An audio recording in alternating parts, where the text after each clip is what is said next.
Hello दोस्तों, एक बार फिर स्वागत है आपका अपने यूट्यूब चैनल श्री एकेडमी पे, जहाँ पर हम एमपीजी के सिर्फ पढ़ते नहीं हैं, याद भी करते हैं। तो जैसा कि मैंने आपको बताया था कि फतेह एमपीपीएससी 2023 की 21 तारीख से हम क्लासेस को कंटिन्यू रखेंगे। तो मैं आपको बता दूं, आज 21 तारीख है और आज हम आपके लिए यूनिट फर्स्ट लेकर आए हैं। ठीक है, आज 21 तारीख है और आप क्या पढ़ने वाले हैं, एमपीजीके की यूनिट फर्स्ट।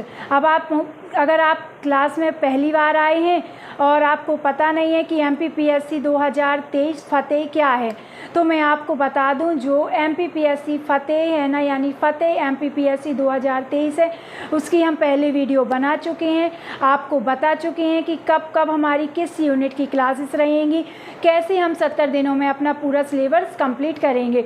तो वो जाकर आप देख लीजिए, आपको क्लासेस के बारे में सारी जानकारी मिल जाएगी। ठीक है, तो चलिए हम समय बर्बाद नहीं करते हैं, हम स्टार्ट करते हैं। तो बने रहिए हमारे साथ। मैं हूँ श्वेता चौरसिया और आज हम पढ़ने वाले हैं मध्य प्रदेश का प्राचीन इतिहास। जो हमारी एमपीपीएससी 2023 की पहली यूनिट है, उसमें हिस्ट्री है। तो आज हम देखने वाले हैं मध्य प्रदेश का प्राचीन इतिहास।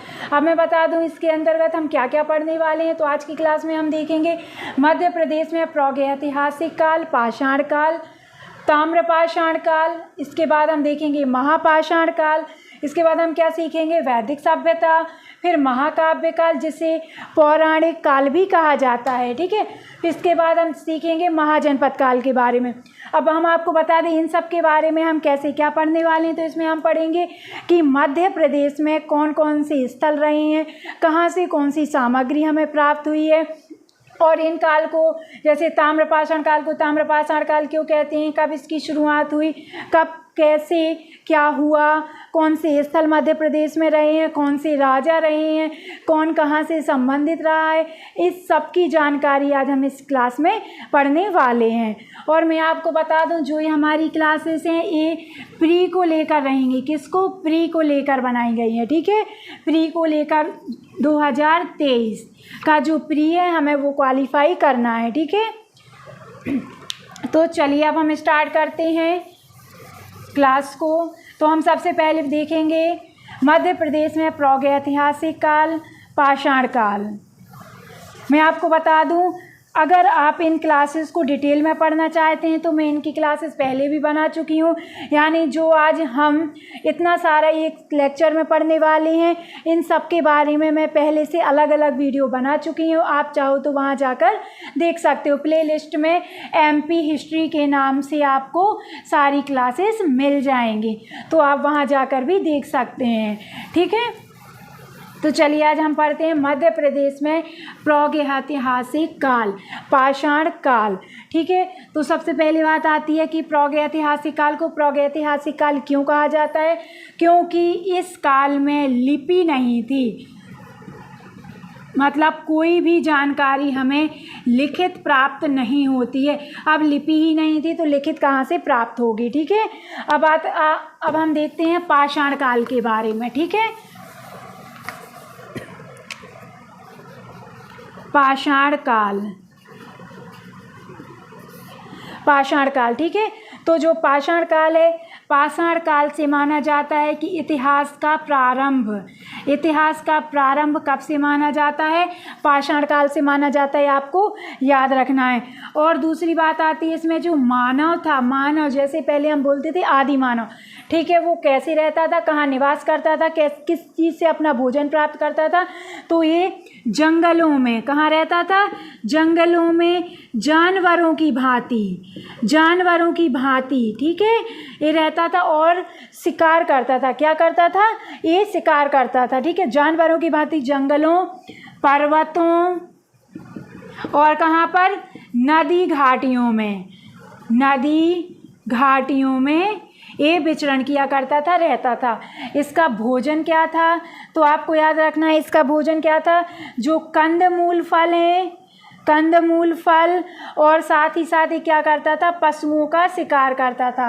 किसका, पशुओं का ये शिकार करता था। ठीक है, हमने क्या सीखा, जो पाषाण काल है, पाषाण काल से इतिहास का प्रारंभ माना जाता है। जो मानव था वो जंगलों, पर्वतों, नदी घाटियों में जानवरों की भांति विचरण करता था, यानी रहता था। तीसरा, ये भोजन अपना कहाँ से प्राप्त करता था, कंदमूल, फल और पशुओं के शिकार से, ठीक है, अपना भोजन प्राप्त करता था। ये मैंने आपको छोटी सी जानकारी दी है पाषाण काल के बारे में। अब बात आती है पाषाण काल कितने टाइप हैं, ठीक है। इसके तो पाषाण काल को कितने भागों में विभाजित किया गया है, टोटल 3 भागों में। आपको याद रखना है कितने भागों में, 3 भागों में।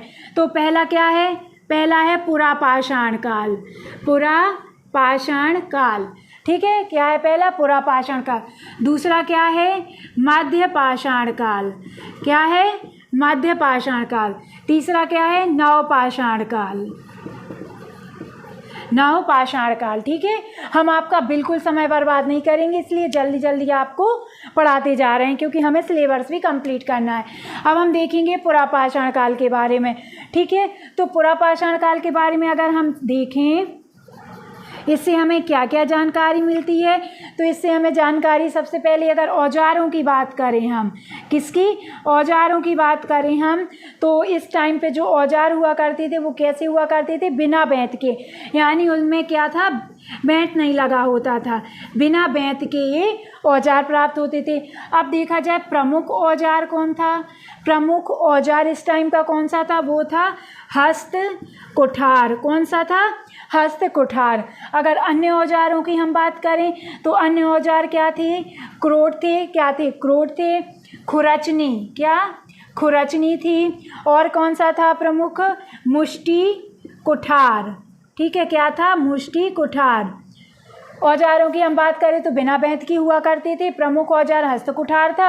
अन्य औजारों की बात करें तो क्रोड, खुरचनी और मुष्टि कुठार था, ठीक है, आपको याद रखना है। अब बात आती है पुरा पाषाण काल में जो मानव था अपना निर्वाह कैसे करता था, तो यह अपना भोजन कैसे प्राप्त करता था, तो कैसे निर्वाह करता था वो अपना मानव, किसके द्वारा, शिकार के द्वारा, किसके द्वारा, शिकार के द्वारा अपना भोजन प्राप्त करता था। एक चीज़ और आती, कभी कभी क्वेश्चन बन जाता है कि जो आग की खोज है, आग की खोज किस काल में हुई, पुरा पाषाण काल, मध्य पाषाण काल या नव पाषाण काल में। तो आपको याद रखना है पुरा पाषाण काल में आग की खोज होती है, किसकी, आग की खोज होती है। अब जो पुरा पाषाण काल है इसके भी 3 भाग हैं, इसके 3 भाग हैं, आपको याद रखना है कौन कौन से, तो निम्न पुरा पाषाण काल आ जाएगा, ठीक है। फिर इसके बाद मध्य पुरा पाषाण काल, और इसके बाद उच्च, ठीक है, पुरा पाषाण काल। मैं आपको बता दूं, आप हमारे साथ साथ अपने नोट्स तैयार करते जाइए, आपका रिवीजन बहुत आसानी से हो जाएगा। मैं हमेशा बोलती हूँ पीडीएफ के पीछे मत भागिए, अपने स्वयं के नोट्स बनाइए, तभी आपका बेड़ा पार होगा, नैया पार होगी। नहीं तो भूल जाइए कि आपका एमपीपीएससी प्री या मेंस कुछ भी क्वालिफाई होगा। जब तक आप अपने हाथ से मेहनत नहीं करोगे कोई भी आपका एग्ज़ाम क्वालिफाई नहीं करवा पाएगा।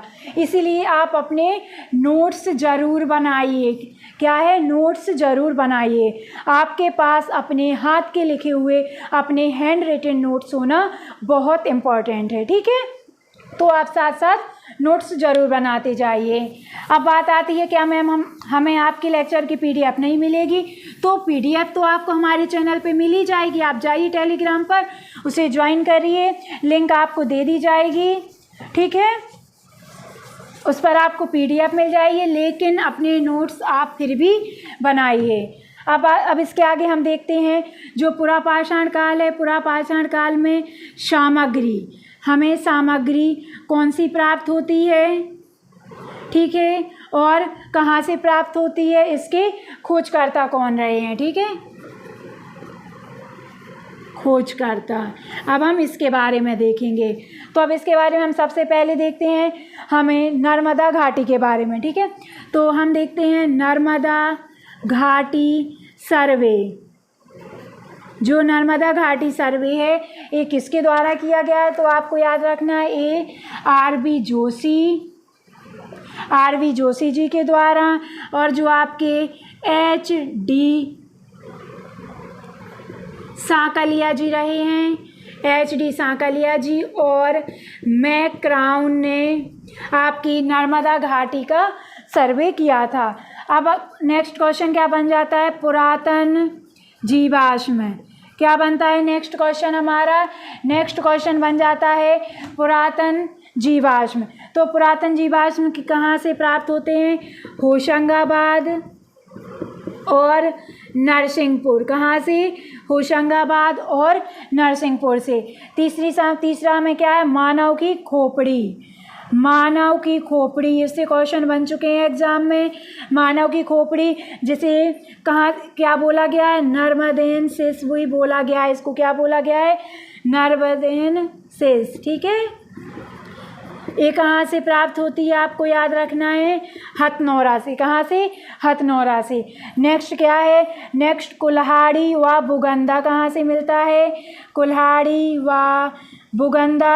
ये हमें कहाँ से, इसकी खोज किसने की, डी टेरा और पीटरसन ने। किसने, डी टेरा और पीटरसन ने कुल्हाड़ी व बुगंदा की खोज की। ठीक है, नेक्स्ट क्या बन जाता है, 860 यानी 860 जो औजार हमें प्राप्त हुए हैं, ये कहाँ से प्राप्त हुए हैं, ये हमें प्राप्त होते हैं महादेव पेपरिया। कहाँ से, महादेव पेपरिया से। और इसकी खोज किसने की, तो आपको याद रखना है किसके द्वारा ये खोजे गए हैं, सुपेकर के द्वारा खोजे गए हैं। किसके द्वारा खोजे गए हैं, सुपेकर के द्वारा खोजे गए हैं। नेक्स्ट आता है चंबल घाटी। चंबल घाटी में भी कौन सा या एरिया आता है, ये मंदसौर आएगा।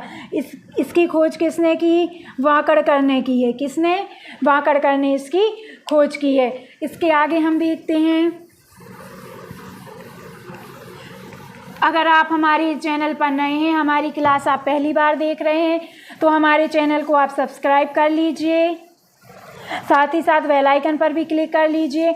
और अगर आपको हमारी क्लासेस अच्छी लगती हैं तो वीडियो को लाइक करिए, प्यारा सा कमेंट ज़रूर करिए। ठीक है,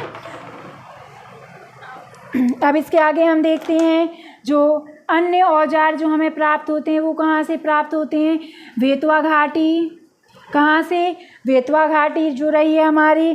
ठीक है, कहाँ से होते हैं, बेतवा घाटी और भीमबेटका से, भीमबेटका से। ठीक है, इसके बाद हम नेक्स्ट देखते हैं, तो नेक्स्ट क्या आता है, उत्खनन कार्य। ठीक है, तो जो ग्वालियर है, ग्वालियर में उत्खनन कार्य किसके द्वारा करवाया गया, तो आपको याद रखना है बीबी लाल के द्वारा। किसके, बीबी लाल जी के द्वारा ग्वालियर में उत्खनन हुआ।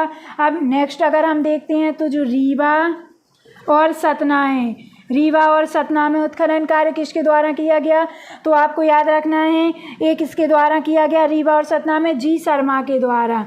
किसके द्वारा, जी शर्मा के द्वारा, आपको याद रखना है। अब हम देखते हैं मंडला। मंडला में सुपेकर के द्वारा किया गया उत्खनन कार्य। किसके द्वारा, सुपेकर जी के द्वारा करवाया गया। और सुपेकर जी ने ही जो 860 आपको औजार मिले थे उनकी भी खोज है, उनका जो उत्खनन कार्य किया था महादेव पेपरिया में वो भी इन्हीं के द्वारा करवाया गया था, आपको याद रखना है। अब मेन क्वेश्चन आता है, स्तनधारी पशु जो रहे हैं इनके जीवाश्म या इनके बारे में जानकारी हमें कहाँ से प्राप्त होती है, तो आपको याद रखना है ये होती है नरसिंहपुर। नरसिंहपुर में कहाँ से, जो बरमान घाट वाला एरिया है, नर्मदा घाटी वाला एरिया है, वहाँ से। ठीक है, हरदा, अमरकंटक, क्या, हरदा, अमरकंटक, जबलपुर और भेड़ाघाट। क्या, भेड़ाघाट। स्तनधारी पशुओं के जीवाश्म या उनके बारे में जानकारी कहाँ से प्राप्त होती है, नरसिंहपुर। नरसिंहपुर में कहाँ, बरमान घाट, हरदा, अमरकंटक, जबलपुर और भेड़ाघाट। तो हमने पूरा पाषाण काल को कंप्लीट कर लिया है। अब हम देखते हैं आगे मध्य पाषाण काल के बारे में। ठीक है, मैं आपको पहले भी बता चुकी हूँ और अभी फिर से बता रही हूँ। अगर आपको इन सब को थोड़ी सी और डिटेल में जाके पढ़ना है तो मैं एमपी हिस्ट्री की अलग से पहले वीडियो बना चुकी हूँ, आप प्ले लिस्ट पर जाइए और वहाँ से इन सब की क्लासेस देख लीजिए। ठीक है, और अगर आपके कोई भी डाउट रहते हैं एमपीपीएससी 2023 को लेके, एमपीपीएससी 2023 या जो हमारा बैच स्टार्ट हुआ है फतेह एमपीपीएससी, ठीक है। इसको लेकर अगर आपके पास कोई डाउट है, कोई क्वेश्चन है, तो आप हमें कमेंट सेक्शन में पूछ सकते हैं या फिर टेलीग्राम चैनल पर मैसेज कर सकते हैं। आपको जितने भी डाउट रहेंगे वो सब आपके क्लियर कर दिए जाएंगे, ठीक है। तो बिल्कुल परेशान नहीं होना है। मैं ये तो बता ही दूँ आपको, जो MPPSC ये फतेह MPPSC जो है, इसमें आपको फ्री कोर्स मिलने वाला है। जो हमारी क्लासेस रहेंगी वो कैसी हैं, एकदम फ्री रहने वाली हैं, आपको याद रखना है, ठीक है। कोई भी फीस नहीं ली जाएगी इसकी। अब हम नेक्स्ट देखते हैं मध्य पाषाण काल। क्या? मध्य पाषाण काल, मध्य पाषाण काल। अब हम इसकी बात करें समय की। अच्छा, मैं पुरा पाषाण काल में समय बताना भूल गई, आप अभी नोट कर लीजिए। पुरा पाषाण काल का जो टाइम पीरियड है वो क्या है, 10 लाख से 10,000 ईसा पूर्व। आप नोट कर लीजिए, टाइम पीरियड किसका है, पुरा पाषाण काल का है। अब मध्य पाषाण काल का देखें तो देखो, आपको याद करने के लिए मैं बता दूं, 10,000 इसकी शुरुआत हो जाएगी। 10,000 से कब तक इसका काल समय पीरियड रहा है, का टाइम पीरियड रहा है, 7,000 क्या, 7,000 ईसा पूर्व। 10,000 से 7,000 ईसा पूर्व मध्य पाषाण काल का टाइम पीरियड रहा है। अब हम इसके बारे में थोड़ी सी जानकारी देख लेते हैं। तो जो मानव पहले शिकार करता था, अब क्या करता था, मानव पशुपालन करना सीख गया था। क्या? पशुपालना ये सीख गया था। पहले ये सिर्फ शिकार करता था पुरा पाषाण काल में, जैसा कि हमने सीखा। अब मध्य पाषाण काल में आते आते जो मानव था वो पशुपालन करना सीख गया था। तो इसकी जो जीवन निर्वाह था वो शिकार पर तो डिपेंड था ही साथ ये पशुपालन करने लगा था, ठीक है। आपको याद रखना है। अब इसके साक्ष्य हमें कहाँ से प्राप्त होते हैं, इसके साक्ष्य हमें प्राप्त होते हैं आदमगढ़, कायथा। आपको याद रखना है आदमगढ़ किस डिस्ट्रिक्ट में आता है, किस ज़िले में आता है, तो ये आता है होशंगाबाद में।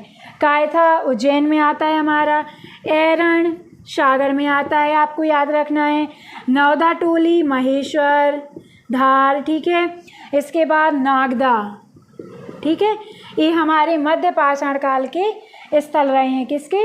मध्य पाषाण काल के स्थल रहे हैं हमारे आदमगढ़, कायथा, एरण, नवदा टोली और नागदा। मैं आपको बता दूं, मैं मैप के थ्रू भी आपको ये सब चीज़ें पढ़ाऊँगी। कैसे जो स्थल रहते हैं आप कंफ्यूज हो जाते हैं कि कहाँ से कौन सी चीज़ मतलब सामग्री प्राप्त होती है, कहाँ कौन से स्थल आते हैं। तो जैसे कि हम ताम्र पाषाणकालीन स्थल को हमने मैप के थ्रू याद किया था, वैसे ही हम पाषाण काल के स्थलों को मैप के थ्रू याद करेंगे, ठीक है। इसलिए अभी आप इनको सिर्फ नाम से पढ़ लीजिए, बाकी जानकारी हम जब मैप में पढ़ेंगे तो बता देंगे, ठीक है। अब हम इसके बाद देखते हैं नवपाषाण काल के बारे में, ठीक है। नवपाषाण काल आप जाकर जरूर देखिए। ताम्रपाषाण काल को हमने जो मैप के थ्रू पढ़ाया था, कितने इजीली आपको स्थल याद हो गए थे, है ना। ऐसे ही हम इसके सारे स्थल पढ़ लेंगे। आपको बिल्कुल परेशान नहीं होना, बिल्कुल टेंशन नहीं लेना है। अब हम देखते हैं नवपाषाण काल। तो नवपाषाण काल में या नवपाषाण काल का टाइम पीरियड क्या रहा है, 7,000 ईसा पूर्व से कब तक, 7,000 ईसा पूर्व से आपको याद रखना है 4,000 ईसा पूर्व, ठीक है। ये हमारे नवपाषाण काल का टाइम पीरियड रहा है। अब बात आती है जो मानव था उसका निर्वाह कैसे होने लगा था। तो मानव कृषि करना सीख गया था। मानव पहले क्या करता था पुरापाषाण काल में, पुरापाषाण काल में वो सिर्फ शिकार करता था। फिर इसके बाद मध्यपाषाण काल आते आते वो पशुपालन करना सीख गया। फिर नवपाषाण काल आते आते मानव कृषि करना सीख गया। क्या करना? कृषि करना सीख गया, ठीक है। तो उसका जो जीवन निर्वाह था वो कृषि पर आधारित हो गया, कृषि पर आधारित, और साथ ही साथ पशुपालन पर। किस पर? पशुपालन पर आपको याद रखना है, ठीक है। जैसा कि हमने पहले सीखा था, जो आग का आविष्कार है उससे क्वेश्चन बन जाता है। तो आग का आविष्कार पुरापाषाण काल में हुआ। नवपाषाण काल में आपको क्या सीखना है? पहिए का आविष्कार। किसका? पहिए का आविष्कार मानव ने कर लिया था। आपको याद रखना, बिल्कुल कंफ्यूज नहीं होना। आग पुरा यानी आग पुरानी हो गई, आपको ऐसे याद रखना है। आग पुरानी हो गई है तो यानी पुरापाषाण काल में आग की कुछ पहिया नया आया है, नया पहिया कहते हैं ना, नई साइकिल नई गाड़ी है ना, तो ऐसी नए नए से आपको याद रखना है पहिए का, ठीक है, तो आप कंफ्यूज नहीं होंगे। अब हमें इसके साक्ष्य कहाँ से प्राप्त होते हैं, तो आपको याद रखना है नवपाषाण काल के जो साक्ष्य हैं वो हमारे हटा, कहाँ से, हटा से, संग्रामपुर, कहाँ पर संग्रामपुर, दमोह, कहाँ, दमोह में, ठीक है, मामा भांजा, मामा भांजा शैलाश्रय, ये क्वेश्चन कई बार बन चुका है। मामा भांजा शैलाश्रय कहाँ पर है, तो आपको याद रखना है पचमढ़ी में, कहाँ पर, पचमढ़ी में। और ये किस समय का स्थल है, तो आपको याद रखना है नवपाषाण कालीन स्थल है आपका मामा भांजा शैलाश्रय, ठीक है। और एरण, जतकारा, जबलपुर और होशंगाबाद, ठीक है, ये हमारी कैसी रही हैं, ये हमारे नवपाषाण कालीन स्थल रहे हैं। कैसे, नवपाषाण कालीन स्थल रहे हैं। अब हम सीखते हैं ताम्रपाषाण काल के बारे में।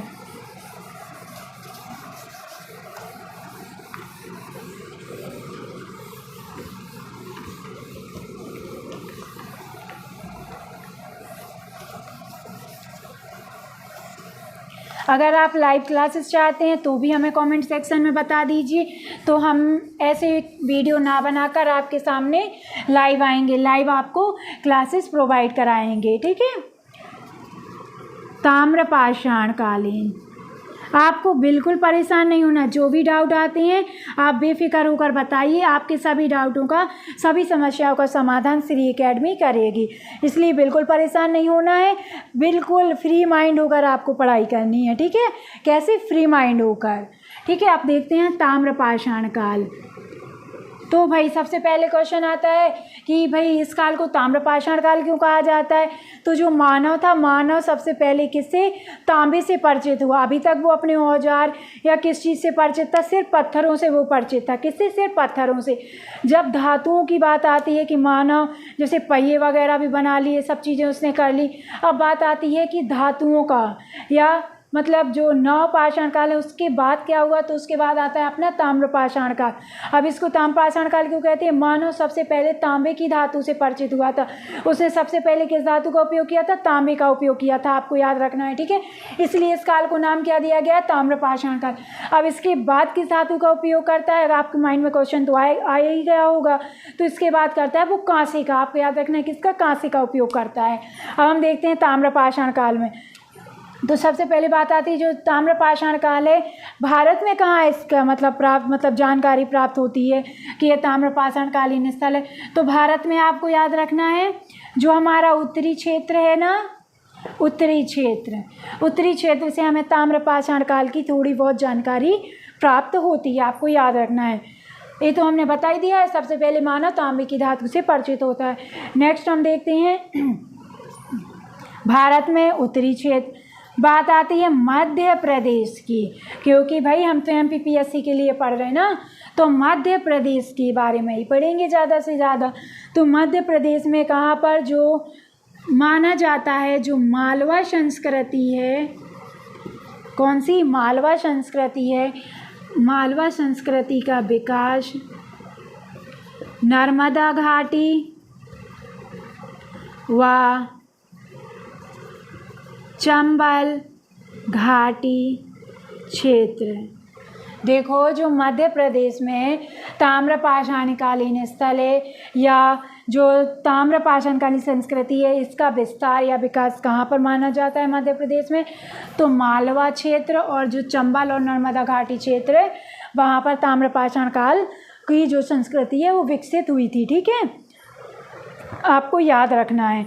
अब ऐसा माना जाता है जो मालवा है, तो मालवा के मृद भांड, ठीक है, जो मालवा संस्कृति रही है इसके मृद भांड जो रहे हैं वो कैसे सर्वश्रेष्ठ माने जाते हैं, यानी पूरे ताम्रपाषाण काल में जो स्थल रहे हैं, जो भी संस्कृति आई हैं, जो भी जहाँ से जो चीज़ें प्राप्त हुई हैं, कुछ भी उस समय मालवा संस्कृति के जो मृदभांड रहे हैं वो सर्वश्रेष्ठ माने गए हैं। आपको याद रखना है, ठीक है। अब बात आती है मध्य प्रदेश में ताम्रपाषाण कालीन स्थल के साक्ष्य कहाँ से प्राप्त होते हैं। तो साक्ष्य हम आपको इसकी मैप में पढ़ा चुके हैं, आप मैप में जाकर देख लीजिए। बाकी यहाँ तो हम बता ही देते हैं। कायथा, नावदा टोली, डांगवाला, हमने इन सबको बहुत डिटेल से पढ़ाया है, आप देख लीजिए जाके। डांगवाला, आवरा, महेश्वर, एरण, कहाँ कौन से स्थल हैं, कौन सी चीज़ मिली है, ये सब हमने उसमें बताया है, आप जाकर देख लीजिए, ठीक है। और बेसनगर आपको सब याद हो जाएंगे, ठीक है।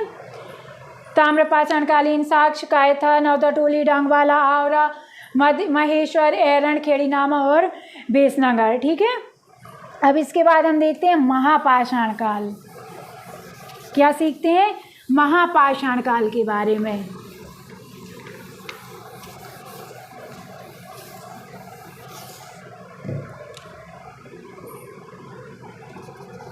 महापाषाण काल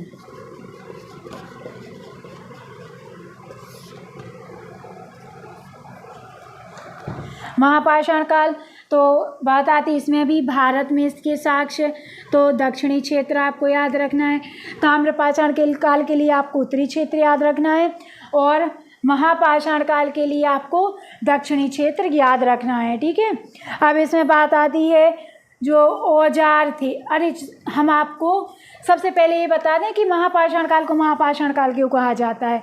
तो इस काल में हमें जो भारत में दक्षिण क्षेत्र वहाँ से कुछ समाधियाँ प्राप्त हुई हैं। क्या? कुछ समाधियाँ प्राप्त हुई हैं पत्थरों से निर्मित, इसीलिए इस काल को कहा गया है महापाषाण काल। जैसे ताम्रपाषाण काल में मानव सबसे पहले तांबे की धातुओं से परिचित हुआ था तो उसे ताम्रपाषाण काल कहा गया। ऐसे ही इसमें महापाषाण काल में हमें समाधियाँ प्राप्त हुई हैं कुछ पत्थरों से निर्मित, ठीक है। कहाँ पर? दक्षिण रीजन में, जो साउथ रीजन है वहाँ पर, ठीक है। इसलिए इस काल को महापाषाण काल कहा गया है। अब बात आती है जो औजार जो पहले मानव से पत्थरों से बनाता था, अब महापाषाण काल आते आते ये पत्थरों के साथ साथ किससे बनाने लगा? जो धूसर लोह है उससे इसके औजार बनने लगे थे। किससे? धूसर लोह से। कब? महापाषाण काल में, ठीक है। अब इसके साक्ष्य में कौन कौन से याद रखने हैं, कहाँ कहाँ से महापाषाण काल के साक्ष्य हैं? तो ग्वालियर, क्या? ग्वालियर, भिंड, मुरैना, सिवनी और रीवा, ये हमारे महापाषाण कालीन स्थल रहे हैं। ग्वालियर, भिंड, मुरैना, सिवनी और रीवा आपको याद रखना है। अब हम देखते हैं मध्य प्रदेश में आद्य ऐतिहासिक काल। अभी तक हम किसके बारे में पढ़ रहे थे? प्रागैतिहासिक काल के बारे में, जिसमें हमने प्रागैतिहासिक काल क्यों कहा जाता है वो पढ़ लिया है, पाषाण काल क्यों कहा गया वो पढ़ लिया, उसके टाइप पढ़ लिए हैं, साथ ही साथ हमने ताम्रपाषाण काल देख लिया और महापाषाण काल देख लिया, ठीक है। अब आप सोचेंगे बार बार क्यों बोल रहे हैं, आपको कंठस्थ हो जाए, आपको याद हो जाए, इसलिए मैं चीज़ों को बार बार रिपीट कर रही हूँ, ठीक है। आपको बिल्कुल नहीं भटकना है। अब हम आगे देखते हैं मध्य प्रदेश में आद्य ऐतिहासिक काल। आद्य ऐतिहासिक काल। अब बात आती है आद्य ऐतिहासिक काल क्यों कहा जाता है। जैसे कि हमने उसमें देखा था प्रागैतिहासिक काल में लिपि नहीं थी, लिखित कोई साक्ष्य प्राप्त नहीं हुए थे, लेकिन आद्य ऐतिहासिक काल में हमें लिखित साक्ष्य प्राप्त हुए हैं। लिपि विकसित हो चुकी थी, इसलिए हमें लिखित साक्ष्य प्राप्त हुए हैं, आपको याद रखना है। अब बात आती है आद्य ऐतिहासिक काल में दो तरह से स्थल रहे हैं। कौन कौन सी? दो सभ्यताएं रही हैं। एक रही है सिंधु घाटी सभ्यता। क्या है? एक सिंधु घाटी सभ्यता, दूसरी वैदिक सभ्यता। कौन सी? वैदिक सभ्यता। मध्य प्रदेश में आद्य ऐतिहासिक काल लिखित साक्ष्य प्राप्त होते हैं। इसके अंतर्गत 2 सभ्यताओं का विकास हुआ, 2 सभ्यताएं विकसित हुई। पहली कौन सी? सिंधु घाटी सभ्यता, दूसरी हमारी वैदिक सभ्यता। अब मैं आपको बता दूं, जो सिंधु घाटी सभ्यता रही है, सिंधु घाटी सभ्यता के मध्य प्रदेश में कोई साक्ष्य नहीं मिलते हैं। मध्य प्रदेश में सिंधु घाटी सभ्यता से रिलेटेड कोई भी जानकारी प्राप्त नहीं होती है, इसलिए हम सिंधु घाटी सभ्यता के बारे में कुछ नहीं पढ़ेंगे। लेकिन जब हम इंडिया की हिस्ट्री पढ़ेंगे, भारत का प्राचीन इतिहास पढ़ेंगे, तब वहाँ पर हम यहीं से शुरुआत करेंगे, वहाँ पर हम आपको बता देंगे। अब मध्य प्रदेश के प्रोस्पेक्टिव से पढ़ रहे हैं, तब हम पढ़ेंगे सिर्फ वैदिक सभ्यता के बारे में। ठीक है, किसके बारे में? वैदिक सभ्यता के बारे में। तो चलिए हम देख लेते हैं कौन से साक्ष्य, कैसा क्या जानकारी हमें प्राप्त होती है वैदिक सभ्यता के बारे में।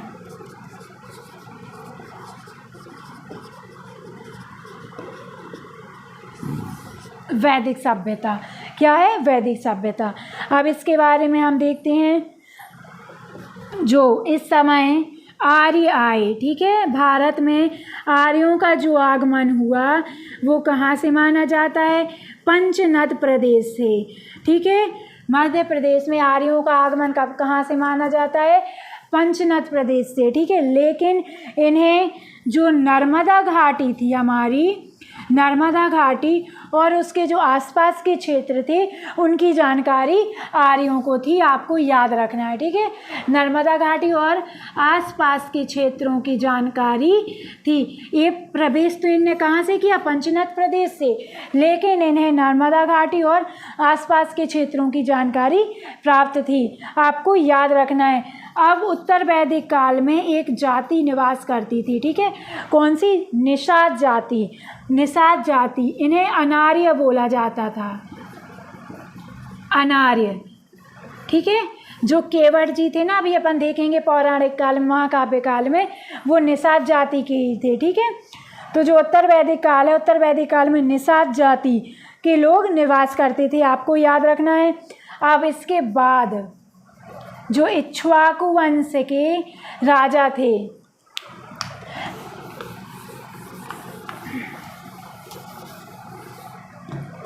इसके बाद हम देखते हैं इक्ष्वाकु वंश।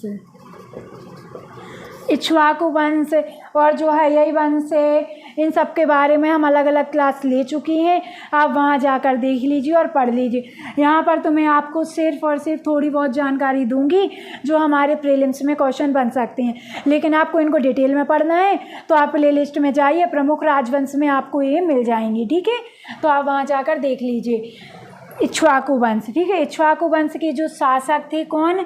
मुचकुंद। कौन थे? मुचकुंद शासक थे। इन्होंने क्या किया था? मंधाता नगर जो है, मंधाता नगर है यानी महेश्वर है, सॉरी ओमकारेश्वर, इसकी स्थापना की थी। वैदिक काल में जो इक्ष्वाकु वंश के राजा हुए मुचकुंद, उन्होंने मंधाता नगर यानी ओमकारेश्वर की स्थापना की थी, आपको याद रखना है। ठीक है, इसके बाद आते हैं हैय वंश। हैय वंश, ठीक है, तो इसके जो शासक थे माहिष्मत। ठीक है, इन्होंने क्या किया था? माहिष्मती की स्थापना की थी, माहिष्मती की स्थापना की थी, आपको याद रखना है। माहिष्मती महेश्वर की, मैं आपको इसलिए बार बार बोल रही हूँ, इन सब के बारे में पढ़ा चुकी हूँ, आप जाकर प्लीज़ पढ़ लेना वहाँ पे। ठीक है, पढ़ा चुकी हूँ, इसलिए यहाँ डिटेल में नहीं पढ़ा रही हूँ। अगर नहीं पढ़ाया होता तो मैं यहाँ डिटेल में पढ़ा देती, तो वो जाकर आप देख लीजिए कि इक्ष्वाकु वंश के संस्थापक कौन रहे, कौन कौन से राजा हुए हैं, क्या क्या कार्य हुए हैं, किसने क्या किया है। ऐसी हैय वंश के बारे में हम सब पढ़ा चुके हैं, आप वहाँ जाकर देख लीजिए और सीख लीजिए। ठीक है, माहिष्मत ने, जो राजा थे हैय वंश के, उन्होंने माहिष्मती महेश्वर की स्थापना की थी, आपको याद रखना है। अब वैदिक काल में जो नर्मदा नदी थी, नर्मदा नदी को क्या बोला जाता था? रेवा। एग्जाम में क्वेश्चन बन जाता है, रेवा किस नदी का प्राचीन नाम है? तो आपको याद रखना है नर्मदा नदी का। ठीक है, और इस काल में जो चंबल नदी थी, चंबल नदी को क्या बोला जाता था? चर्मावती बोला जाता था। क्या? चर्मावती। चंबल नदी को चर्मावती बोला जाता था। ठीक है, केन का नाम क्या था? जो केन नदी थी, केन नदी का नाम क्या था आपको याद रखना है? सुक्तिमती। क्या? सुक्तिमती। वैदिक काल में नर्मदा नदी का नाम रेवा, चंबल नदी का नाम चर्मावती, केन नदी का नाम सुक्तिमती, आपको याद रखना है। ठीक है। एक बात और आती है, जो शतपथ ब्राह्मण था, शतपथ ब्राह्मण में भी नर्मदा नदी का नाम रेवा दिया गया है। क्या दिया गया है? रेवा। अब हम देखते हैं पौराणिक काल।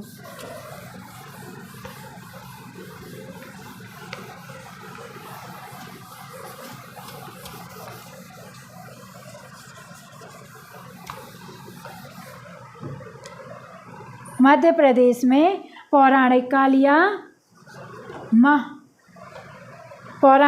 या महाकाव्य काल।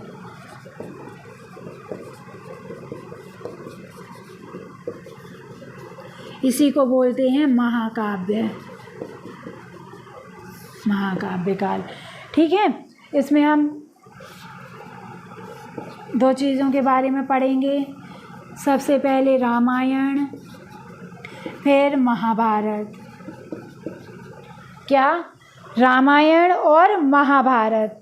ठीक है। तो अब हम सबसे पहले देख लेते हैं रामायण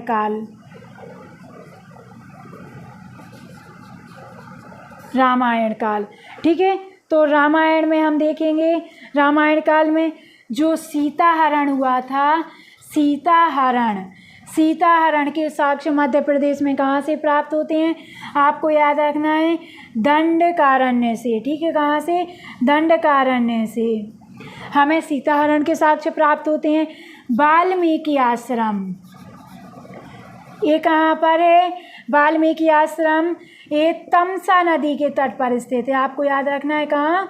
तमसा नदी के तट पर स्थित है। यहाँ पर लव कुश का जन्म होता है।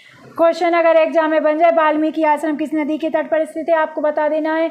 याद रखना है, तमसा नदी के तट पर स्थित है, जहाँ पर जो राम जी के पुत्र थे लव कुश, उनका जन्म हुआ था, इसलिए उनकी जन्मस्थली भी तमसा नदी का तट है। ठीक है। अब इसके बाद जो सबरी थी, ठीक है, सबरी ये किस जनजाति से संबंधित थी? ये कोल जनजाति। और ये कहाँ निवास करती थी? मध्य प्रदेश में। तो जो विंध्य क्षेत्र है, विंध्य क्षेत्र में ये निवास करती थी। ठीक है। और इनने राम जी को बेर खिलाए थे। आपने अगर रामायण देखी होगी तो इनके बारे में आपने ज़रूर सुना होगा, ज़रूर पढ़ा होगा, ज़रूर देखा होगा, है ना। सबरी कोल जनजाति विंध्य क्षेत्र में ये निवास करती थी। इन्हें राम जी को बेर खिलाए थे।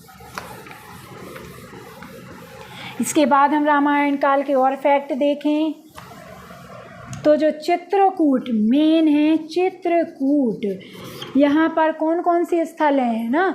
तो अगर क्वेश्चन बन जाए भरत मिलाप स्थान कहाँ पर है या भरत मिलाप मंदिर कहाँ पर है, आपको याद रखना है चित्रकूट में है। चित्रकूट में यहाँ पर राम जी भरत जी मिले थे, इसलिए इस स्थान का नाम क्या दिया गया? भरत मिलाप। इसके बाद चित्रकूट में और क्या क्या है? हनुमान धारा है। क्या है? हनुमान धारा है। और क्या है? सीता कुंड है। क्या? सीता कुंड और राम कुंड, ये हमारे कहाँ पर है? चित्रकूट में है। अब एक क्वेश्चन बन जाता है करंट से, रामगमन पथ, जो रामगमन पथ बन रहा है, यानी जो राम जी थे वनवास में, अपने वनवास का जो उनका समय रहा है वो कहाँ कहाँ उन्होंने व्यतीत किया है, इसको लेके एक कॉरिडोर बन रहा है। तो मध्य प्रदेश में कहाँ से कहाँ तक बन रहा है?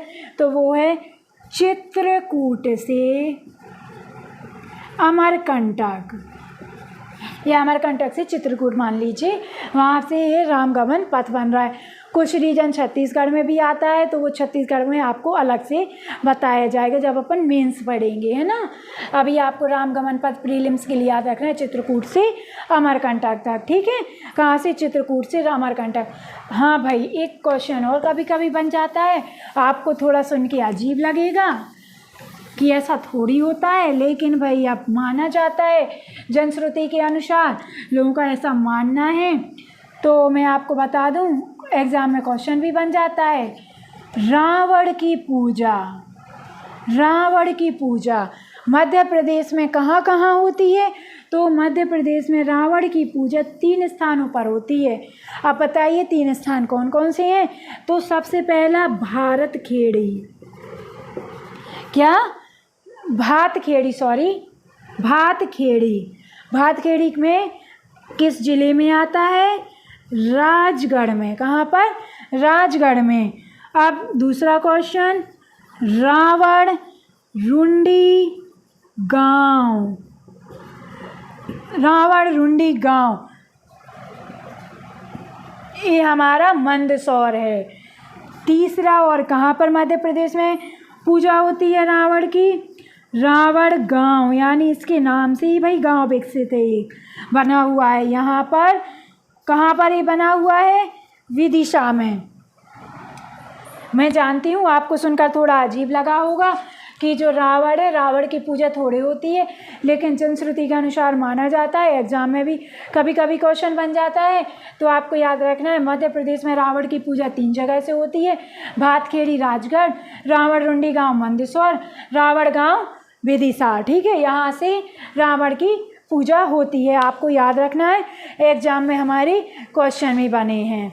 अब हम पढ़ेंगे महाभारत काल के बारे में।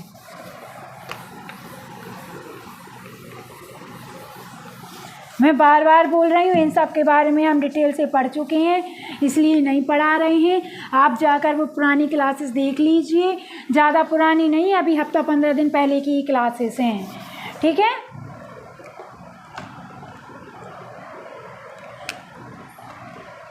अब हम पढ़ेंगे महाभारत काल।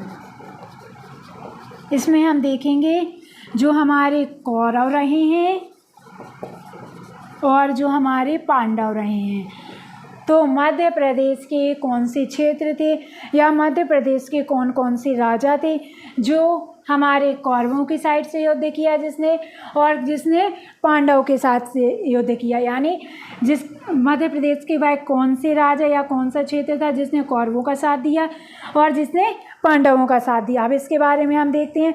तो सब हम देखेंगे कौरवों का साथ किस किसने दिया। तो ये माहिष्मती, अवंती, हम पुराने जनपद और के जो नए नाम बन गए हैं इनकी भी अलग से क्लास ली है, तो आप वो भी जाकर देख लीजिए कि माहिष्मती को अब क्या बोला जाता है, अवंती को वर्तमान समय में क्या कहा जाता है। ठीक है, विदर्भ, ये सब हम उस क्लास में बता चुके हैं, आप वहाँ जाकर सीख लीजिए। एवं निषाद जाति, कौरवों का साथ किस किसने दिया?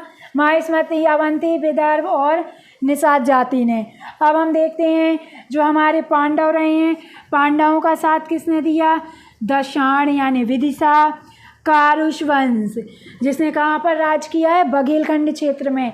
क्वेश्चन बना है एग्जाम में, जो कारुष वंश है वो मध्य प्रदेश के किस क्षेत्र में राज्य किया है? तो आपको याद रखना है बघेलखंड का जो राज्य क्षेत्र आता है, बघेलखंड क्षेत्र में हमारे कारुष वंश ने शासन किया है, आपको याद रखना है।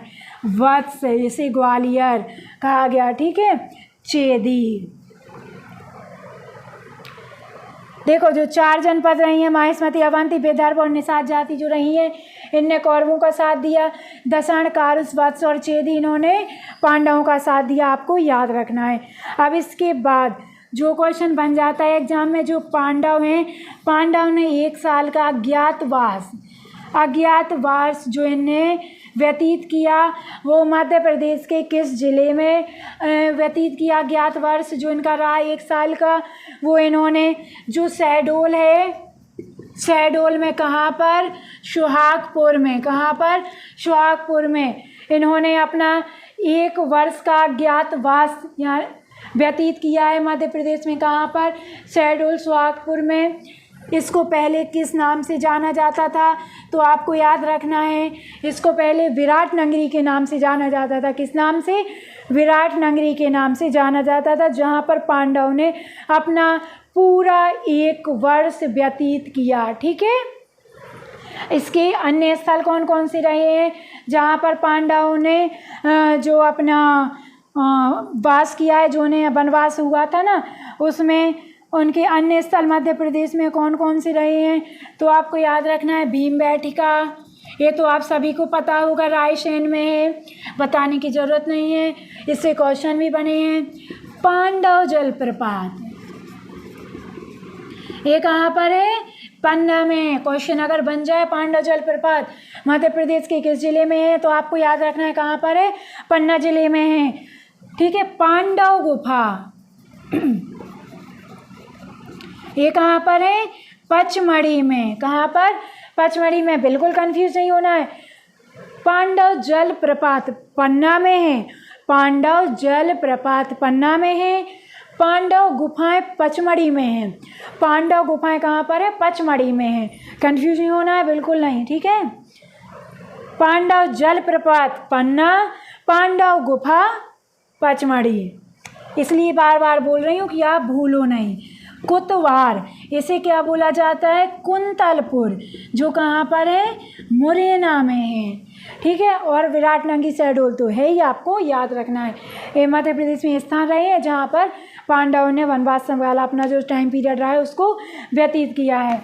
अब हम जो देखने वाले हैं, लास्ट क्या बचा हमारा, आज की क्लास का लास्ट टॉपिक है महाजनपद काल।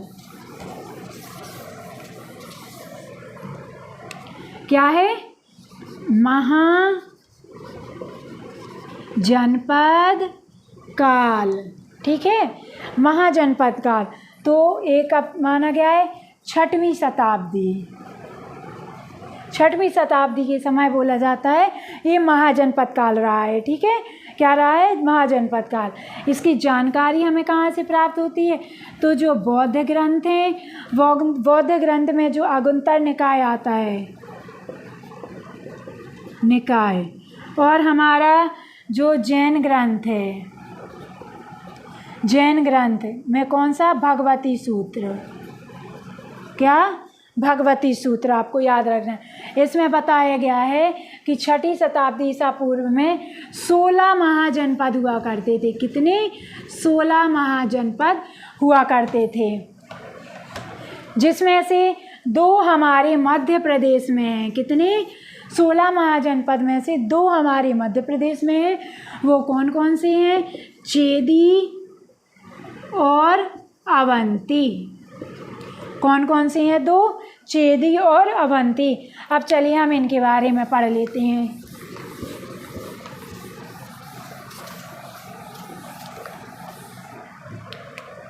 तो सबसे पहले हम पढ़ेंगे अवंती जनपद, महाजनपद।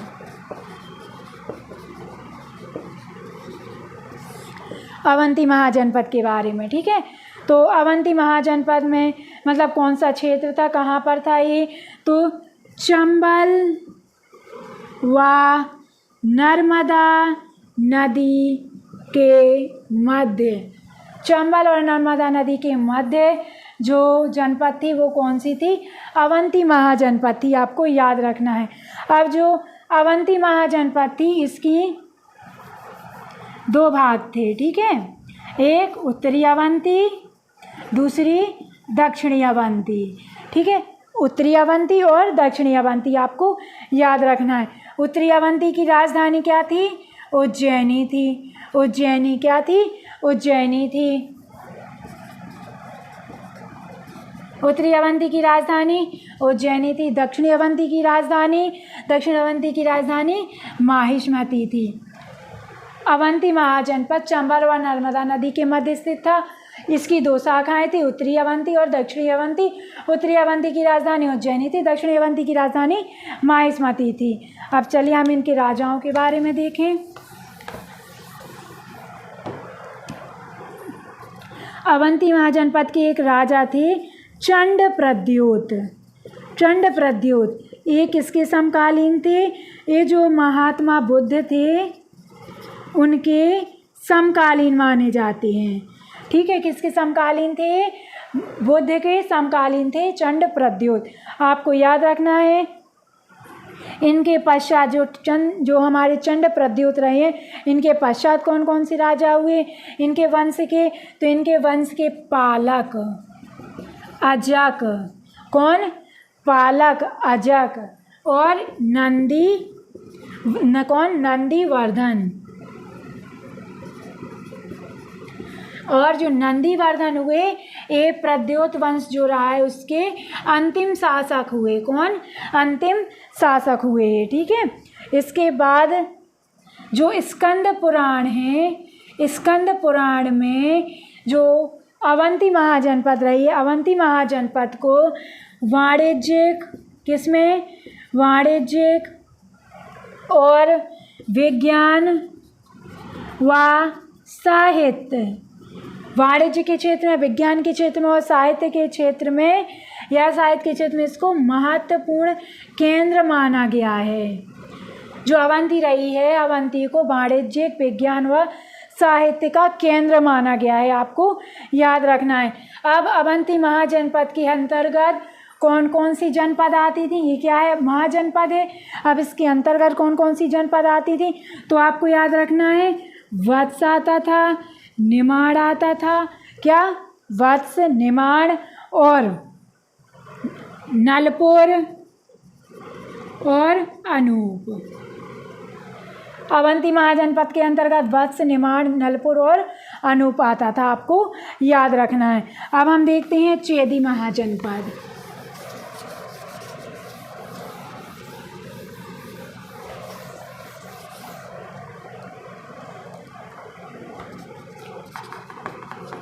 चेदी महाजनपद।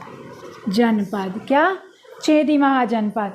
चेदी महाजनपद तो इस ये कहाँ पर? अवंती महाजनपद चंबल घाटी यानी चंबल नदी और नर्मदा नदी के मध्य स्थित था। चेदी महाजनपद, चेदी महाजनपद किस नदी के? तो आपको याद रखना है, केन नदी के किनारे स्थित था। किस नदी के किनारे? केन नदी के किनारे स्थित था। ठीक है। केन नदी के किनारे स्थित था, आपको याद रखना है। साथ ही साथ जो यमुना है, यमुना व जो विंध्य पर्वत का क्षेत्र है, ठीक है, उसके मध्य चेदी महाजनपद रही है हमारी। ठीक है।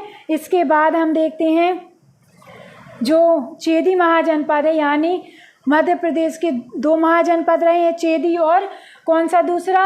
अवंती। इन दोनों के मध्य कौन सी नदी बहती थी?